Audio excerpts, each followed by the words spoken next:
Welcome to Samba Samba. Enjoy the video. In this video, I will explain how to make cake with a rice cooker. First, let's gather our basic ingredients. You'll need about 1 1/2 cups of all-purpose flour, 1 cup of granulated sugar, 2 large eggs, and 1/2 cup of milk. Also, have 1/4 cup of oil or melted butter, 1 teaspoon of baking powder, and a pinch of salt ready.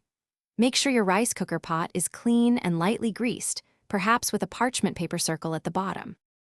Now, let's mix our ingredients to create the perfect batter. In one bowl, combine your flour, sugar, baking powder, and salt, whisking them together well. In a separate bowl, whisk the eggs, milk, and oil or melted butter until they are thoroughly blended. Then, slowly pour the wet mixture into the dry ingredients. Gently fold everything together until just combined, being careful not to overmix, which can make the cake tough. With your batter ready, it's time to bake. Carefully pour the entire batter into your prepared rice cooker pot. Close the lid securely. Now, select the cook or cake function on your rice cooker. If it only has a cook setting, that will work too. The baking time will be around 45 to 60 minutes. You'll know it's done when a toothpick inserted into the center comes out clean. Once baked, your cake needs to cool. Carefully invert the rice cooker pot onto a wire rack to gently release the cake.